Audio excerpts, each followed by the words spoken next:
Mhm. Ya, Assalamualaikum warahmatullahi wabarakatuh. Perkenalkan, nama saya Andi Muhammad Asyam Tufal Rizky dengan NIM J002321. Saya dari kelompok A1.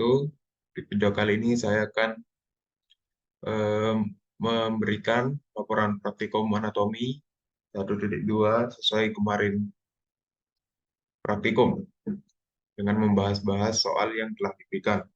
Oke, jadi nomor satu, kita akan membahas mengenai cedera ACL. Jadi, yang pertama, jelaskan tentang struktur yang ada di yang terkait dengan kasus di atas. Jadi, apa saja OSA yang menyusun artikulasi terkait ACL injury. Jadi, ACL itu tempatnya ada di sini. Dalam patella nanti kalau dibuka, di dalam sini ada ACL di antara os femur, mios femur, kemudian di sini ada os tibia dan fibula. ACL itu di tengah-tengah sininya. Nah, biasanya terjadi di pemain-pemain bola, pemain profesional, ya bukan pemain bola, terserah pemain olahragawan. Oke, nomor satu, 1A, apa saja OSA yang menyusun artikulasi terkait ACL injury. Jadi osa-osanya atau tulang-tulangnya yaitu yang pertama os femur, kemudian ada os patella, kemudian di sini ada os tibia, dan di sini ada os fibula. Oke, nomor dua, nomor satu, lanjut ke nomor 1B. Apa saja ligamen-ligamen yang memperkuat artikulasio tersebut? Sebelumnya, artikulasionya yang ada di sekitar ACL itu ada artikulasio femoropatellaris, kemudian artikulasio femorotibialis, kemudian ada juga artikulasio femorotibialis. Oke, lanjut ke 1B, ligamennya ini, ligamen penguat artikulasio genus. Yang pertama ligamennya, ligamen cruciatum anterius. Kemudian ada ligamen meniscofemorale posterius, kemudian ada ligamen collateral labiale, kemudian ada ligamen popliteum obliquum, kemudian ligamen cruciatum posterius, ada juga ligamen collateral fibular. Sini tampak belakangnya, tampak lebih dalamnya, ada ligamen cruciatum posterius, kemudian ligamen cruciatum anterius. Oke. Kemudian 1C, apa saja otot dan tendon otot yang berperan dalam pergerakan struktur tersebut. Oke, ini otot dan tendonnya. Sebenarnya ototnya banyak, cuman yang penting. Yang pertama ada musculi quadriceps femoris. Musculi quadriceps femoris sendiri ini terbagi jadi tiga ini. Yang pertama ada musculi rectus femoris, bagian atas ini. Kemudian ada musculi vastus lateralis. Kemudian ada musculi vastus medialis di sebelah sini. Dan kalau ini dibuka, nanti ada seperti ada musculi vastus intermedius. Kemudian selain otot musculi quadriceps femoris, ada juga hamstring muscle yang terdiri dari tiga otot penting. Di sini ada biceps femoris yang berbagi jadi dua, ada yang short head sama long head. Kemudian ada musculi semitendinosus dan musculi semimembranosus. Oke, lanjut ke nomor 1D. Apa saja bursa khas yang ada pada struktur tersebut? Oke, ini tadi strukturnya, bursa khasnya. Bisa dilihat di sini ada bursa suprapatellaris, kemudian ada bursa subfascialis prepatellaris, kemudian ada bursa infrapatellaris profunda, ada bursa subpoplitea, kemudian di sini ada bursa subpoplitea. Dan lanjut ke 1E, apa saja arteri dan vena yang melewati struktur tersebut dan korelasinya. Oke, ini arteri dan venanya. Yang pertama, arterinya yang paling atas, sini ada arteri femoralis, dan ada arteri circumflexa, arteri profunda femoris, tetap di os femur, ini os femur atau paha, terus ada arteri circumflexa femoris lateralis, kemudian turun ke bawah ada arteri profunda femoris, ada arteri descendens genus, ada arteri superior genus, kemudian ada arteri inferior medialis genus. Oke, kemudian di samping itu ada arteri popliteal, ada arteri tibialis posterior, di tulang tibula, ada arteri tibialis anterior, ada arteri fibularis. Oke, lanjut. Sini tadi ada arteri femoris, arteri profunda femoris, kemudian ada arteri circumflexa femoris lateralis, kemudian ada arteri femoris medialis, ada arteri obturatoria, ada arteri epigastrika inferior. Oke, lanjut. Itu tadi arterinya. Kemudian kita lanjut ke venanya. Sini ada vena sapena parva. Sini. Kemudian ada vena sapena magna. Sini. Ada vena sapena parva lagi di sini. Kemudian ada vena sapena magna. Sini. Kemudian di sini ada cabang-cabang vena femoralis di epifasialis. Sini jadi bercabang nanti di sini. Di sini vena sapena magna tadi dan vena femoralis paling gede. Oke, lanjut ke nomor 2. Kita akan membahas cedera pada lengan atas. Oke, langsung saja nomor 2 yang A. Apa itu plexus brachialis? Jadi plexus brachialis di sini bisa dilihat sendiri adalah anyaman serat-serat yang berjalan dari tulang belakang T5 sampai T1, kemudian melewati bagian leher dan tiak atau aksila, dan akhirnya ke seluruh lengan atas. Serabut saraf yang ada akan didistribusikan ke beberapa bagian lengan. Oke, untuk fungsinya sendiri, untuk mengirimkan sinyal saraf motorik dan sensorik ke lengan atas bahu dan sebagian dada. Plexus brachialis mengatur berbagai gerakan otot di lengan atas, termasuk fleksi, ekstensi, pronasi, dan lain-lain. Selain itu,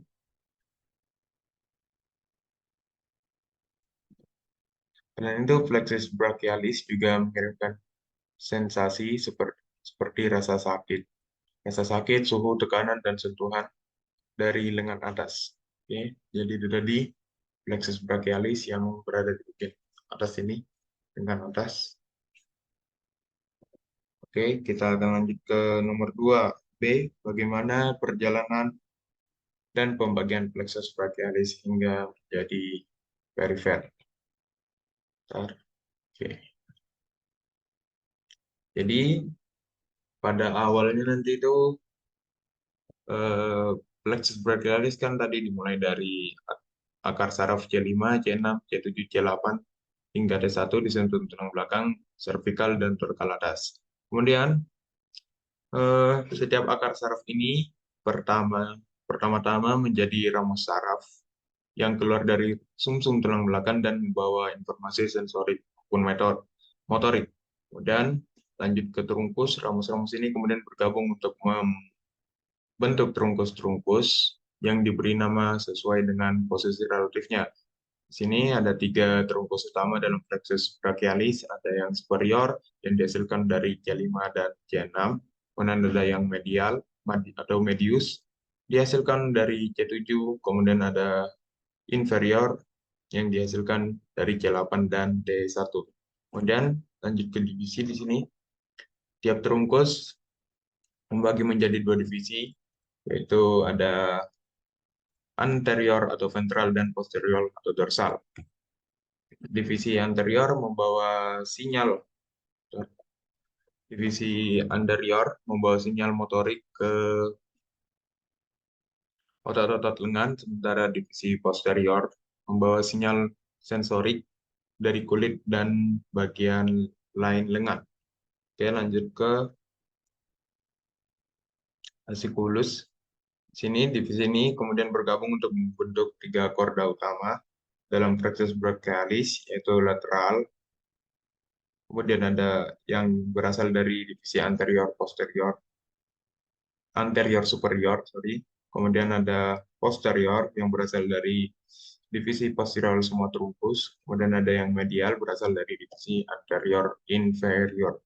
Kemudian yang terakhir dari fasciculus inilah nervi perifer, nervus yang menghubungkan plexus brachialis dengan organ-organ dan otot-otot lengan di atas berasal. Cabang-cabang saraf yang berasal dari korda ini membentuk nervi perifer seperti nervus musculocutaneus, kemudian ada nervus medianus, kemudian ada nervus ulnaris, nervus radialis, dan lainnya. Nervi-nervi ini nanti menjalankan fungsi motorik dan sensorik yang penting dalam mengendalikan otot-otot dan mendeteksi semua sensasi di lengan atas. Oke. Kemudian kita lanjut ke nomor 3. Ini pertanyaannya nervus-nervus yang keluar dari plexus brachialis. Oke, jadi nervus-nervus yang keluar dari plexus brachialis itu ada banyak sebenarnya. Tapi ini yang utama, yang pertama ini ada nervus musculocutaneus sini. Kemudian ada nervus medianus di sini, ada nervus ulnaris, nah, di sini, kemudian ada nervus radialis. Nah, selain 4 nervus utama di atas, sebenarnya nervus-nervus lain yang lebih kecil-kecil ini dan cabang-cabang saraf itu ya sama-sama menjalankan fungsi yang lebih spesifik di berbagai bagian lengan atas. Jadi semuanya berfungsi nanti.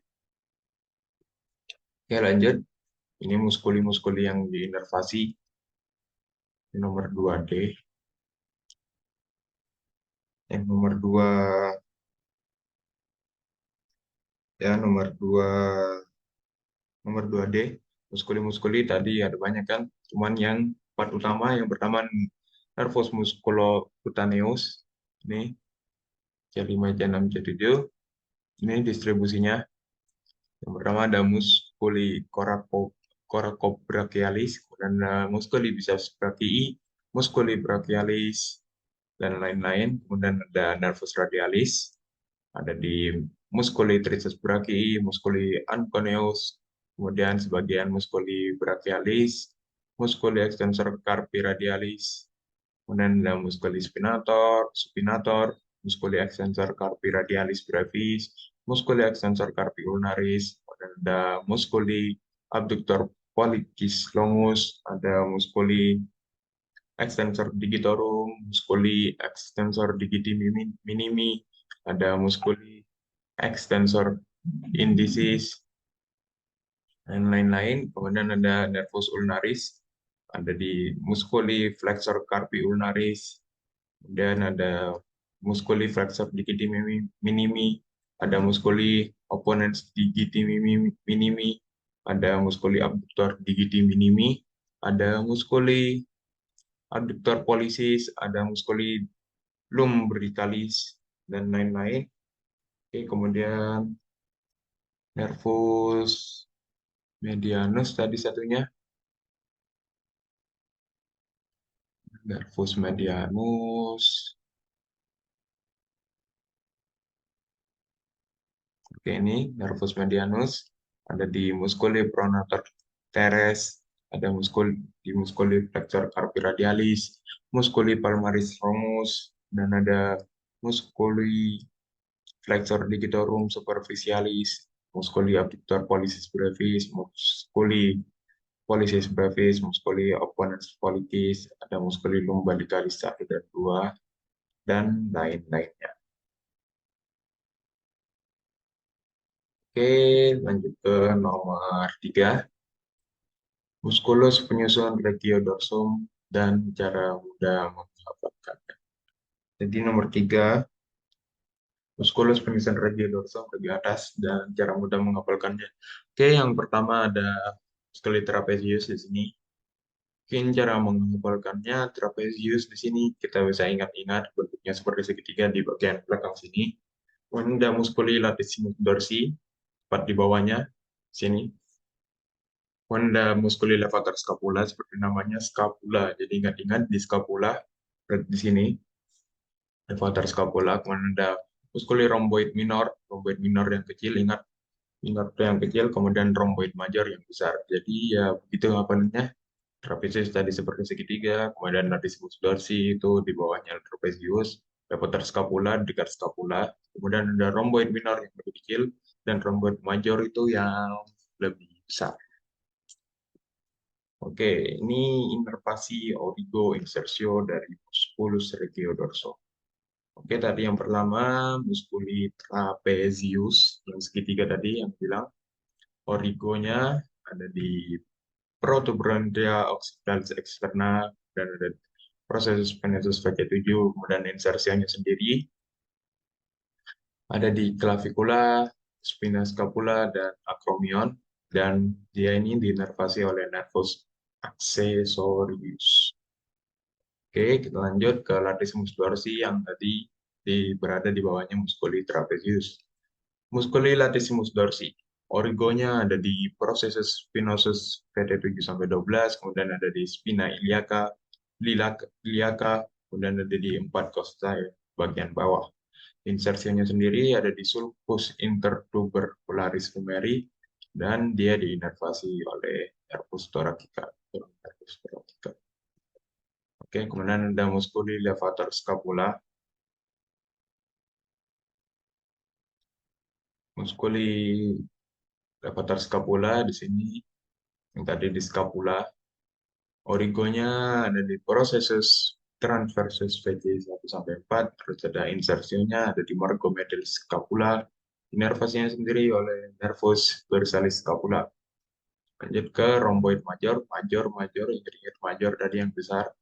Origonya ada di proses spinosus VT2 sampai 5, kemudian insersinya sendiri ada di margomedialis scapula, diinervasi oleh nervus dorsalis scapula.